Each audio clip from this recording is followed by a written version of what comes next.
the Jobs and Energy Permitting Act of 2011. Those of us seeking ways to reduce future energy prices and create jobs can make a good start by voting for this bill. We were originally scheduled to consider two bills today, but time constraints requires us to postpone consideration of the Train Act so that our Democratic colleagues can attend their meeting at the White House with President Obama tomorrow afternoon. We will reschedule that measure, and I thank my colleagues for their understanding as we try to accommodate busy schedules. This bill that we're doing today is a meaningful opportunity to do something for job creation and to address the price of gasoline. Fortunately, gas prices have dropped in recent weeks, but still, $3.80 instead of $4 a gallon is hardly reason to celebrate. Slight declines in joblessness are similarly disappointing, especially when so many are still out of work, and of course, any modest improvements could prove to be temporary.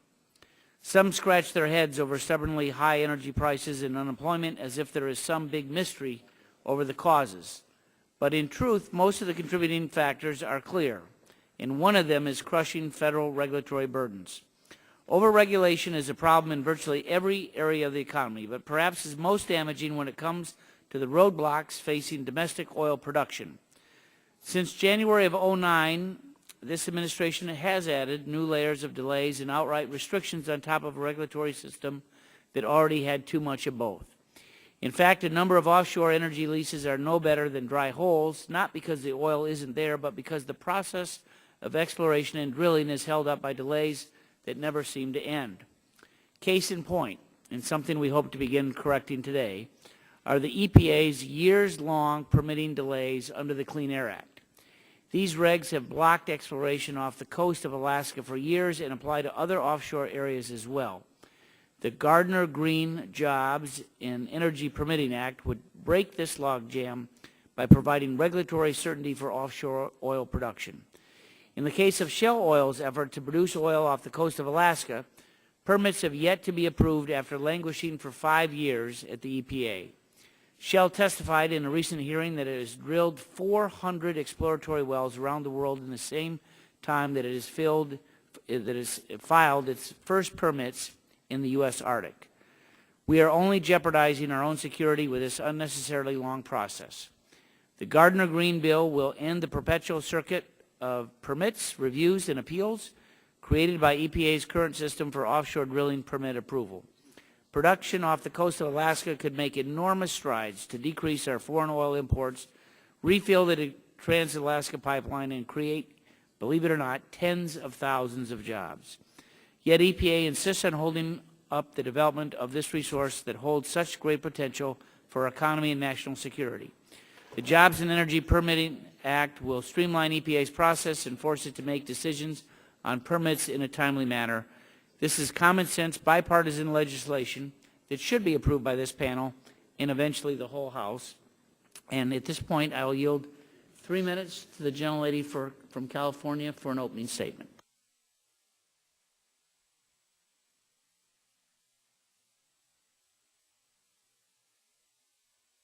Can you hear me? Can you hear me now? Yeah, great. Thank you, Mr. Chairman. I'm disappointed in the bill that's being taken up, which advances the agenda of the oil and gas industry at the expense of public health. H.R. 2021, the Jobs and Energy Permitting Act, would expedite air permits for oil and gas operations on the outer continental shelf while making it harder and more expensive for citizen groups to raise concerns about a permit. States such as my home state of California have strong pollution standards, and they've expressed concern that they would lose regulatory control over major pollution sources and the health of those working just offshore, such as fishermen, and I have many of them in my district, recreational users, again, many of them in my district because the part of the beautiful California coast is part of my congressional district, and oil production crews. They will all be jeopardized by this legislation. While government agencies should work to increase efficiency to make sure that permits are issued in a timely fashion, it shouldn't be done at the expense of our coastal communities. We should value the health of Americans over policies favoring oil companies and their record profits. already $36 billion this year, and their best year since 2008. What I am pleased about is that H.R. 1705, the Transparency and Regulatory Analysis of Impacts on the Nation, called the TRAIN Act, was pulled from today's markup. H.R. 1705 did not follow the Republican cut-go rule and creates exactly what the majority says they want to get rid of, another bureaucratic layer. Only this one is designed to produce an outcome that favors industry while wasting taxpayer dollars. It sounds like a combination of the worst things, most frankly. I urge my colleagues to vote against H.R. 2021, the Jobs and Energy Permitting Act. It is not aptly named. Thank you, and I yield back. Generally yields back. At this time, we'll yield 3 minutes to the gentleman, Chairman of the Energy and Power Subcommittee, Mr. Whitfield. Well, thank you, Chairman Upton, for holding this markup to advance H.R. 2021, the Jobs and Energy Permitting Act, which seeks to expedite the process of obtaining exploratory permits from EPA. This will help bring down domestic oil prices, create additional jobs. Oh my gosh, my phone's ringing too. Sorry. Better be kind. Anyway, this bill was introduced by Cory Gardner and Gene Green, and the Energy Subcommittee actually had 2 hearings on the bill, one on April 13th and the other on May 13th. Senators Murkowski and Begich, as well as Congressman Young, testified along with the Commissioner of Natural Resources in Alaska. All of them talked about how important this was for drilling in Alaska, and also how important it was to provide additional supply to keep the Trans-Alaska Pipeline system running, which has seen a decline of 6% per year recently. At the second hearing on this bill, we heard from the Assistant EPA Administrator, Gina McCarthy, who defended the EPA's and the Environmental Appeals Board, which in my view is holding up this permit in vast amounts of bureaucratic red tape. 6 years, 5 years is too long to wait for a permit. So I believe this legislation is vital to our energy security. We must develop domestic resources in an environmentally friendly manner so that we can lower gas prices at the pump, be less dependent on foreign oil, and create more domestic jobs here in our country. So I urge all members to support this legislation, and I yield back the balance of my time. Gentleman yields back. At this point, we'll recognize the ranking member of the Energy and Power Subcommittee, Mr. Rush, for 3 minutes. I want to thank you, Mr. Chairman, and today we are marking up the so-called Jobs and Energy Permitting Act of 2011, or the more aptly named, the Shell Bill. This bill, which is being pushed through the legislative process to help out the good people of Shell get their drilling permits without having to go through the hassle of the permitting process, would amend Section 328 of the Clean Air Act that addresses air pollution from the outer continental shelf drilling activities. I applaud the majority for pulling the TRAIN Act from being marked up today after Mr. Waxman and I brought to your attention in a letter yesterday that the bill as amended would violate the very rules that the majority put in place at the beginning of this Congress, that each new program would need to be paid for by reducing spending for another program. Mr. Chairman, I have voiced my concerns with this Shell bill, and I am deeply disappointed that the majority has chosen to go its own way on this legislation, rather than working with the minority side to bring a bipartisan bill to the full committee today. As I have stated in previous proceedings on this bill, this legislation reduces environmental protections associated with activity in the outer continental shelf, while also reducing the input of local communities who in many cases are the very ones most affected by drilling in these areas. Mr. Chairman, in the subcommittee markup, I offered an amendment that would have ensured that we are not cutting out the people who are the most vulnerable and who have the most to lose when these permitting and regulatory decisions are being made. The amendment I offered, which was defeated on a partisan vote, would have allowed the administrator to provide additional 30-day extensions if the administrator determined that such time was necessary to meet the requirements of Section 4 in order to provide adequate time for public participation or to ensure sufficient involvement by one or more affected states. Unfortunately, Mr. Chairman, this amendment was defeated, and consequently, community input may be greatly diminished if this bill were ever to become law. And, Mr. Chairman, I hope that tomorrow, when the full committee markup begins, the majority side will be more willing to allow Democratic amendments to this bill so that we can bring a more bipartisan bill to the floor of the House and ultimately to the Senate. Mr. Chairman, with that, I yield back the balance of my time. Gentleman yields back. The chair recognizes the gentleman from Nebraska for 3 minutes. Thank you, Acting Chairman. I want to thank the full committee chair for bringing this through regular process.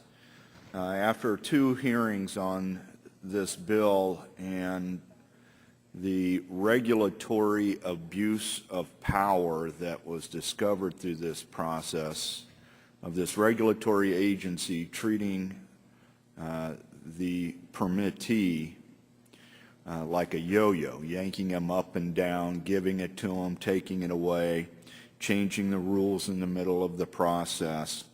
It commands our involvement, and I'm disappointed that we don't have more on the other side of the aisle that are equally outraged at the type of authority and abuse that this regulatory agency has engaged in. Now, this proposal is just a first step in moving our country to energy security.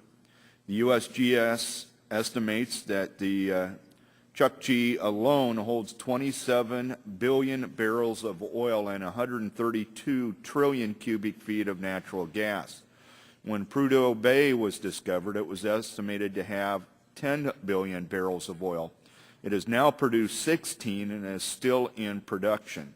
Chukchi cannot go into production until the exploration phase is completed, and the exploration permit is what's being held up. Price at the pump is affected by supply. USGS believes that we have a domestic supply available to us. We need to move forward to confirm this supply, and we need to move forward to use domestic product. We need to move forward to create good-paying jobs for all American citizens. The EPA process is broken.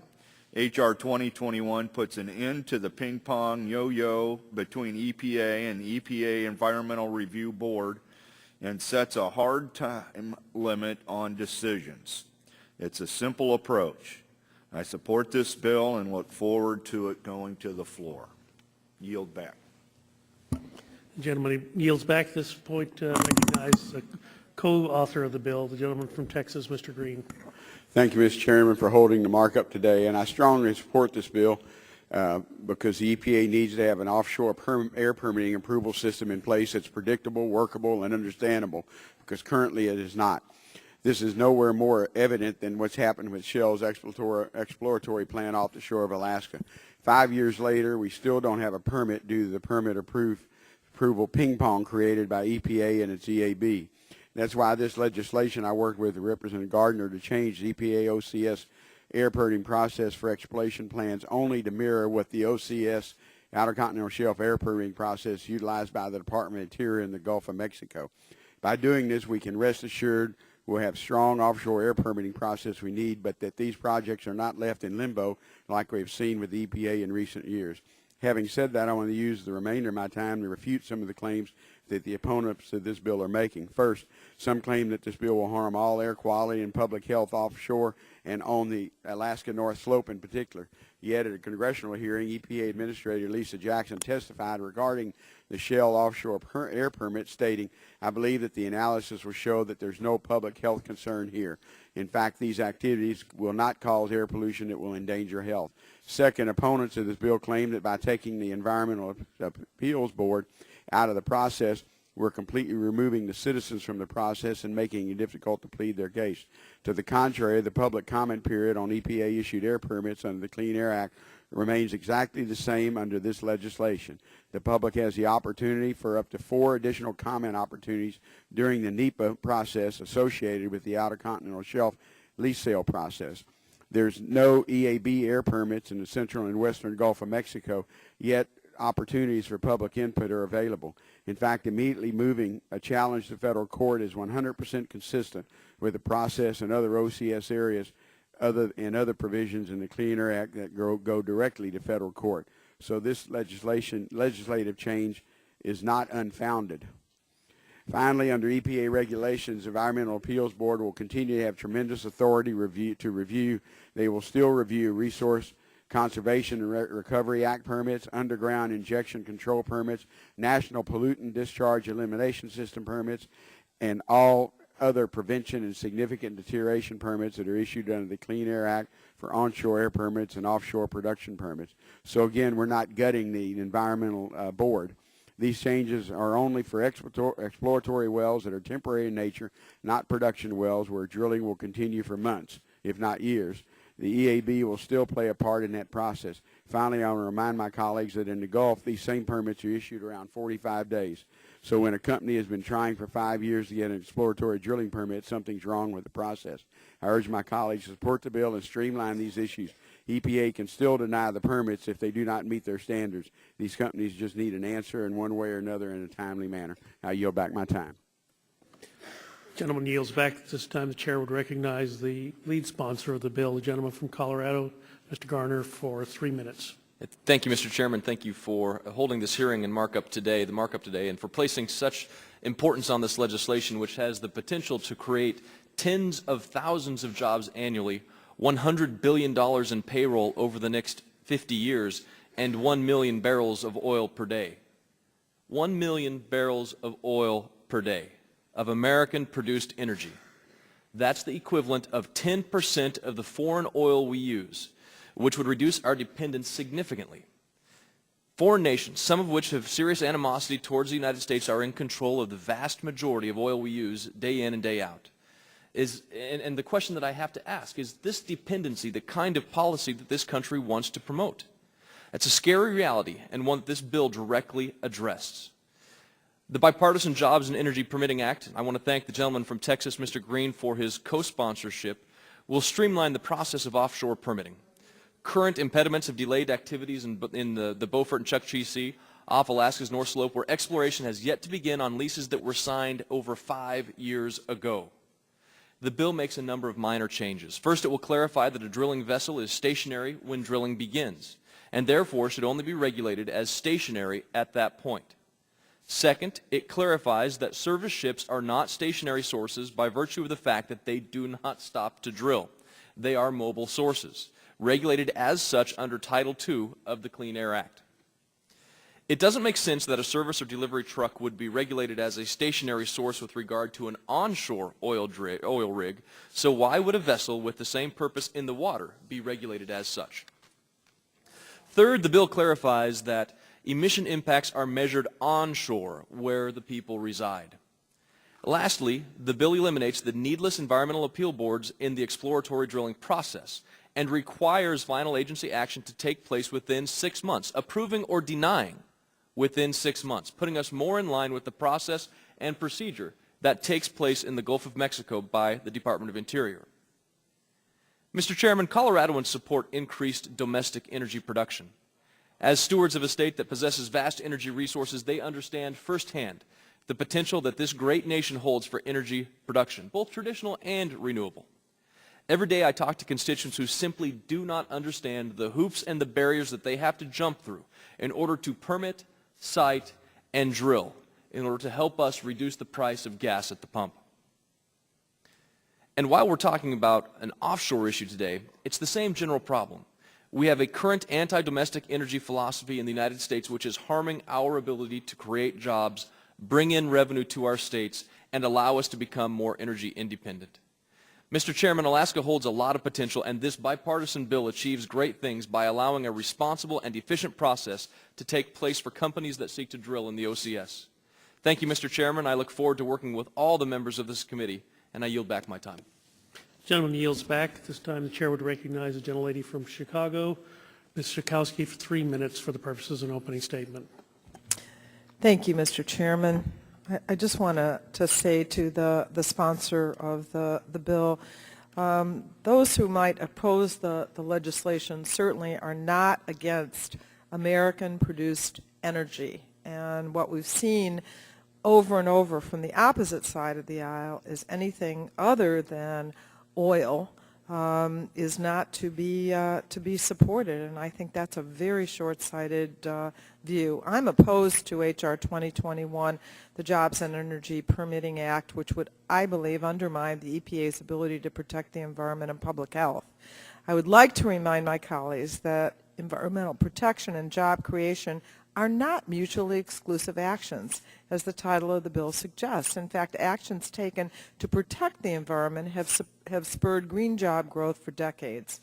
H.R. 2021 would ease Clean Air Act pollution standards for more than 20 years. Section 328 of the Clean Air Act has held outer continental shelf oil drilling sites to the same air quality standards as those found on land. That has protected fishermen, commuters, and wildlife from harmful pollutants. H.R. 2021 would weaken these critical protections, measuring air quality only on the land far from the drilling site rather than at the site itself. H.R. 2021 would also expedite the approval process of environmentally hazardous drilling, mandating that the EPA act on permit requests within 6 months, down from a maximum 1-year evaluation period. There is no need to rush important and complicated environmental impact analysis, a move that would provide limited benefit at a significant potential cost to American safety. Finally, the bill would prevent the Environmental Appeals Board from challenging EPA-granted permits, ending the effective and non-controversial means of challenging EPA rulings. Without the EAB, individuals and communities would have to appeal those rulings to the D.C. Circuit Court that would prove too costly and time-consuming for most challengers. As oil companies continue to plunder the American consumer and treat the environment as a disposable commodity, some in Washington seem eager to assist them at every turn. The American people deserve better. I can't support this bill, and I yield back the balance of my time. The gentlelady yields back. Chair would now recognize himself for the purposes of an opening statement. Today, we are marking up a bill that will put Americans back to work, will increase in domestic energy production, and ultimately lower the price of energy at the pump and the price of energy for our homes. This committee, it is the job of this committee to utilize regular order for all of these bills, providing members the opportunity to hear from stakeholders and the executive branch to also participate as to the positive impact that these bills could have on the economy. Today's legislation, H.R. 2020, the Jobs and Energy Permitting Act of 2011, will fix a problem at the Environmental Protection Agency, which has allowed the Environmental Appeals Board to hold up exploratory permits in the Outer Continental Shelf in the Arctic for over 5 years at a cost of billions of dollars. Billions of dollars that could have been used for other purposes, perhaps to hire workers, feed families, pay taxes. The Environmental Protection Agency in some ways truly has become a runaway agency where a final decision on a permit can be put off indefinitely without any sort of accountability. This has to stop. And this committee is doing the right thing in moving the process forward for the Environmental Protection Agency to make a final decision. We're not telling them what decision to make. We're simply asking that they make a final decision. It does strike me, hearing some of the rhetoric in this committee and in this Congress, how in the world can you consistently be anti-business, anti-energy, and yet say you're pro-jobs? The two just simply do not compute. Our economy is still very fragile. The recovery is tenuous. It seems as if the Environmental Protection Agency is determined to finish its destruction. We must not let up on the oversight that this committee has performed since January. We must keep accountable those federal agencies who seem more concerned with red tape than with American families. I support this legislation. I urge its passage. With that, I'm going to yield back the balance of my time and recognize the gentleman from Louisiana, Mr. Scalise, for 3 minutes for the purposes of an opening statement. Thank you, Mr. Chairman. Since Republicans have been leading the House for the last few months, we've passed legislation that brings a common sense approach to establishing an all-of-the-above energy strategy that will strengthen our country's energy security, create good jobs here at home, reduce our dependence on Middle Eastern oil, and lower gas prices at the pump. For too long, this administration has led an all-out assault on domestic energy production and has insisted on shipping millions of American jobs overseas, oftentimes to countries who don't like us. From radical EPA rules that will raise electricity costs on every American, to regulations on manufacturers that will result in higher prices on goods to consumers, this administration must reverse these job-killing policies. In my home state of Louisiana, and all along the Gulf Coast, where approximately 1/3 of our domestic oil and almost 1/4 of our domestic natural gas is produced, this administration has insisted on blocking safe drilling off of our coast. By refusing to issue permits and stalling the entire permitting process, this administration is dangerously jeopardizing our energy security, and these failed policies have already resulted in job losses of over 13,000 Americans who've lost their jobs. And that's by the White House's own numbers, by the way. Over 14 offshore rigs have left our country, and these are very expensive, high-paying jobs, over $1 billion asset each. And we're talking about the ability for America to be energy secure that we're losing every single day, that these rigs are leaving and going to foreign countries. In fact, one has even gone to Egypt. And so it's really a sad day when an employer, a major employer, thinks it's better to do business in Egypt than in the United States of America. Americans spoke loud and clear last fall that they want to end these radical liberal policies. What they also want is to see us replace them with common sense solutions that will put Americans back to work and get our economy back on track while eliminating wasteful Washington spending. The bill before our committee today is an important step in that right direction towards accomplishing these goals, and will actually strengthen our energy security and shine the light on the failed policies of this administration. I urge my colleagues to support these important bills and finally put us back on track to where we can create jobs in America and become energy secure, as opposed to the current policy where we're running jobs out of our country and putting our country in a greater dependency on Middle Eastern oil. And many of these countries that we're sending this money to don't like us. So we can accomplish many great things by having a strong national energy policy that allows us to utilize our own resources here at home, creating good jobs, bringing in billions of dollars to the federal government that will actually reduce the deficit and can help us control spending, while also making our country energy secure and reducing our dependence on Middle Eastern oil.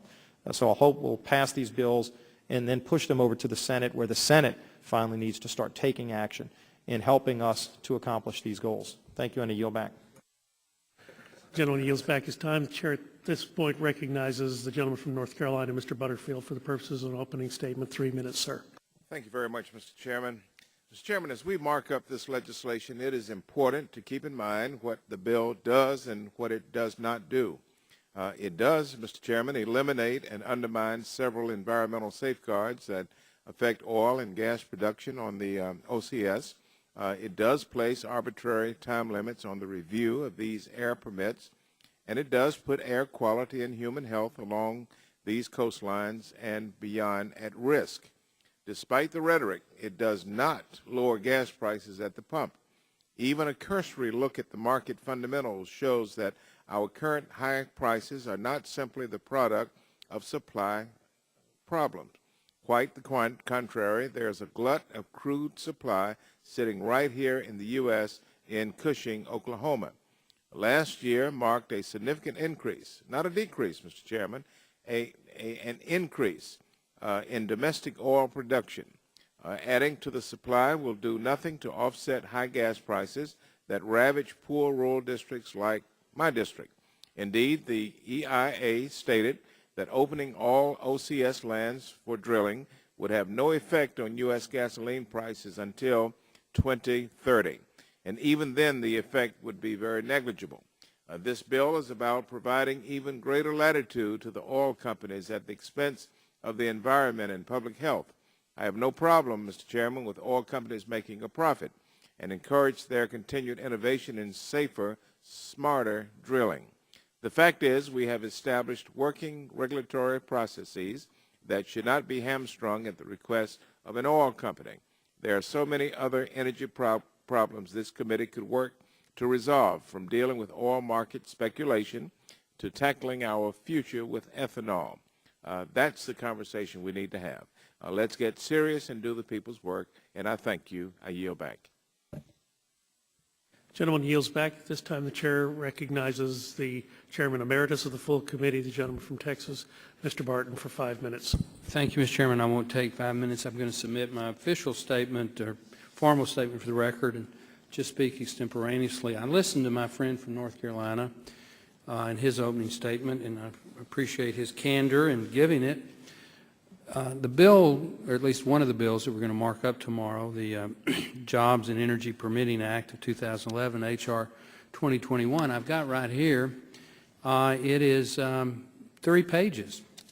It's not a complicated bill, and it simply clarifies under Title II of the Clean Air Act what's a stationary source and what's a mobile source. That shouldn't be controversial. It shouldn't be partisan. We've had testimony at a hearing earlier, well, actually last month. I started to say earlier this month, but this is June the 1st, so it couldn't be earlier this month.